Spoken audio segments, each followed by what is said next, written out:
Good morning all of you. आज का जो हमारा टॉपिक है वो है क्लोनिंग। बीएससी फर्स्ट ईयर की डेवलपमेंट बायोलॉजी की ये बुक है आपकी। इसमें सबसे पहले हमने गैमेटोजेनेसिस पढ़ा और उसके बाद फर्टिलाइजेशन, क्लीवेज, ब्लास्टुलेशन, गैस्टुलेशन हमने स्टडी किया। उसके बाद एम्ब्रायोनिक इंडक्शन को भी हमने देखा और पिछले लेक्चर में हमने एक्स्ट्रा एम्ब्रायोनिक मेम्ब्रेन्स को पढ़ा था, जिसमें हमने देखा कि कैसे एक एम्ब्रायो के लिए एक्स्ट्रा एम्ब्रायोनिक स्ट्रक्चर्स इंपॉर्टेंट होते हैं। वो किस तरह से उसके न्यूट्रिशन, एक्सक्रीशन, प्रोटेक्शन में उसकी हेल्प करते हैं, किस तरह से उसे ग्रो करने में पूरी तरह से इम्पोर्टेंट है। वो सारी चीज़ें हमने पढ़ी एक डायग्राम के थ्रू। आज का जो हमारा टॉपिक है वो है क्लोनिंग। क्लोनिंग के बारे में हम बात करने से पहले मैं आपको वेजिटेटिव रिप्रोडक्शन के बारे में थोड़ा सा बताना चाहूँगा, क्योंकि दोनों ही एक सिमिलर चीज़ें हैं। जब हम प्लांट्स की बात करते हैं तो कुछ ऐसे प्लांट्स होते हैं जिनमें सीड प्रोडक्शन नहीं होता है, तो उन प्लांट्स को आगे हम कैसे रिप्रोड्यूस कराएं, उनका बहुत ज़्यादा नंबर हम कैसे प्राप्त करें। तो उसके लिए हमें उनके ग्राफ्ट होते हैं, प्लांट्स के ग्राफ्ट को हम अलग अलग प्लांट पे लगा देते हैं या उनको सीधे ज़मीन में गाड़ देते हैं और कुछ टाइम बाद उनसे हूबहू ऐसे ही प्लांट बन जाते हैं।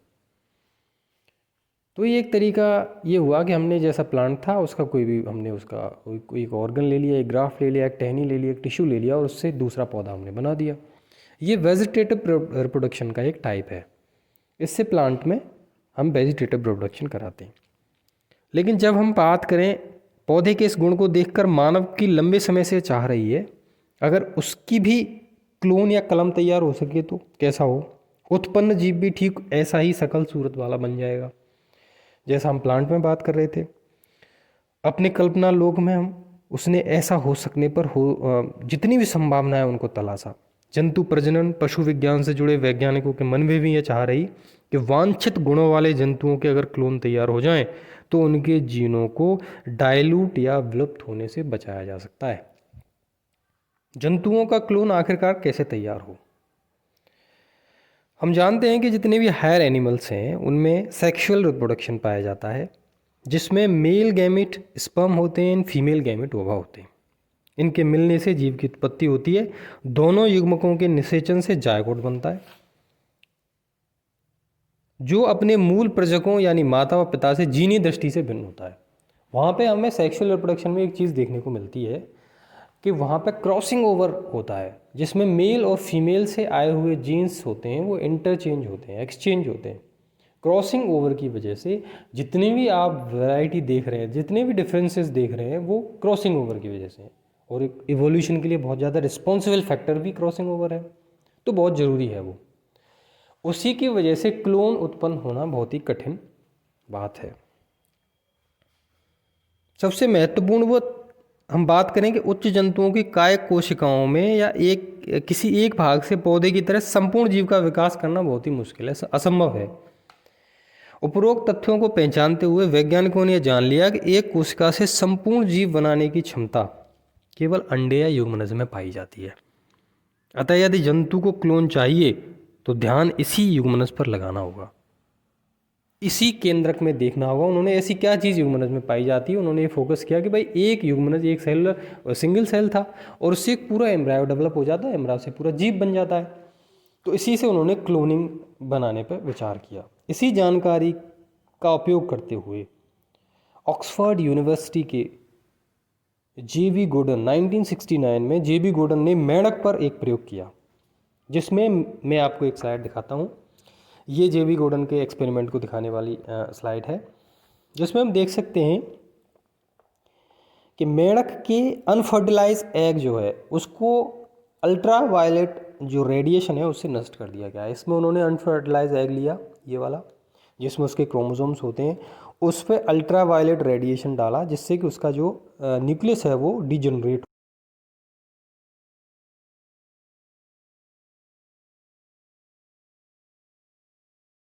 एक सेल होती है। एपिथेलियल सेल ली, उनमें से न्यूक्लियस को निकाला और उस न्यूक्लियस को उसमें डाल दिया, किसमें? अनफर्टिलाइज एग में, जो कैसा था? विदाउट न्यूक्लियस था।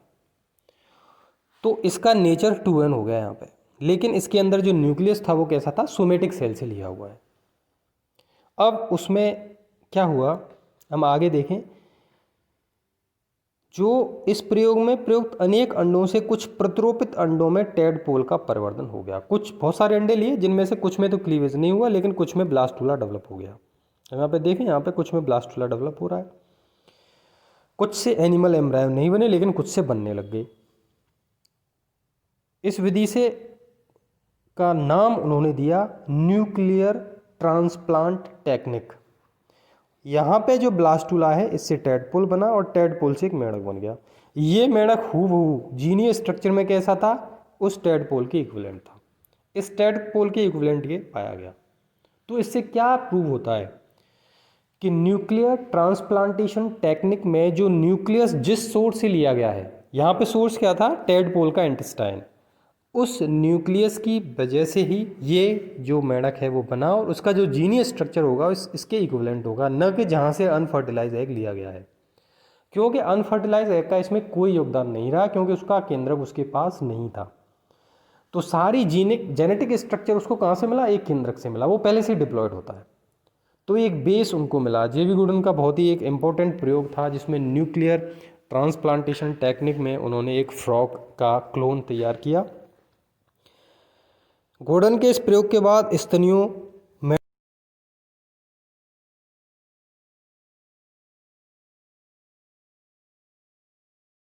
तथा स्तनियों पर प्रयोग पूर्णतः विफल हो गए। उन्होंने मैमल्स पे भी किए, लेकिन मैमल्स पे ये प्रयोग सफल नहीं हो पाए। आगे हम पढ़ेंगे मैमल्स पे प्रयोग किस प्रकार किया गया है। इस प्रयोग में हमने देखा क्लोनिंग में कि वैज्ञानिकों को एक आधार मिल गया। किस तरीके से, जब हम सेक्सुअल रिप्रोडक्शन की बात करते हैं तो सेक्सुअल रिप्रोडक्शन में डिप्लॉयड स्टेट में आने के लिए दो युग्मकों को अलग अलग से लेना होता है, स्पर्म एंड ओवा। दोनों में जेनेटिक कंपोजिशन अलग है, दोनों में क्रॉसिंग ओवर होगा। इसके बाद जो जायगोट बनेगा, डिप्लॉयड स्टेज जो मिलेगी, उसमें वेरिएशन होना बहुत ज़रूरी है और होना भी चाहिए। लेकिन अगर वेरिएशन नहीं हो और जायगोट बन जाए, उस कंडीशन में बनने वाली जो प्रोजेनी होगी वो बिल्कुल हूबहू पेरेंट के समान होगी। ये सिद्ध कर दिया न्यूक्लियर ट्रांसप्लांटेशन टेक्निक से। आगे का स्टेप था कि किस तरह से इस कंडीशन को मैमल्स पे अप्लाई किया जाए। अगले लेक्चर में हम इसके बारे में पढ़ेंगे।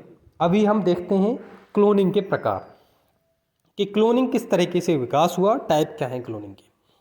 तो सबसे पहले जीन क्लोनिंग के बारे में बात करें। जीन क्लोनिंग में जीन क्रोमोसोम या उसके एक भाग की बहुत सारी प्रतियां बनाई जाती हैं, उनकी क्लोनिंग की जाती है। ये प्रतियां ही क्लोन कहलाती हैं।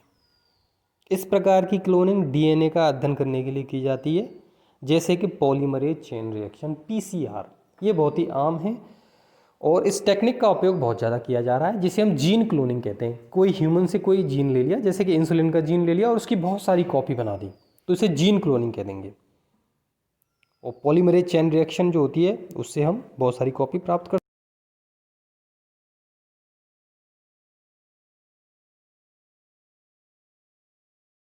सकते हैं। Reproductive cloning and therapeutic cloning. Reproductive cloning की बात करें तो रिप्रोडक्टिव क्लोनिंग में सबसे पहले हम बात करते हैं ब्लास्टोमियर सेपरेशन। नर युग्मक मादा युग्मक के मिलने से जायगोट बनेगा।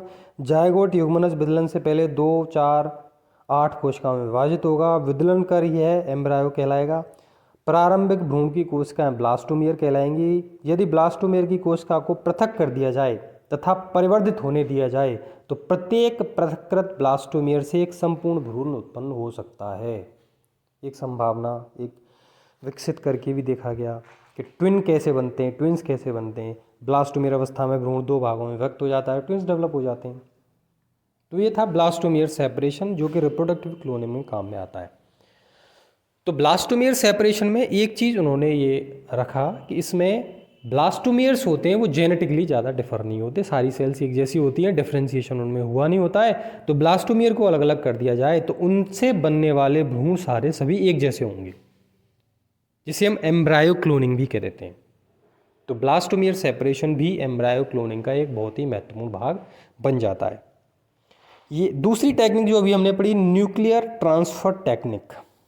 जिसे हम अगले लेक्चर में पढ़ने वाले हैं, बहुत ही इंपॉर्टेंट है। यह विधि कहने सुनने में आसान प्रतीत होती है, परंतु वास्तव में से सफलतापूर्वक पूर्ण करने में अनेक परेशानियां आई। 1997 में रोजलिन इंस्टीट्यूट में डॉली जो भेड़ थी, जिसका जन्म न्यूक्लियर ट्रांसप्लांटेशन टेक्निक से हुआ, वो एक क्लोनिंग, मैमल्स में क्लोनिंग का बहुत ही बड़ा एक, मैं कह सकता हूँ, माइलस्टोन हुआ उस टेक्निक में। तो आज हमने रिप्रोडक्टिव क्लोनिंग में ब्लास्टोम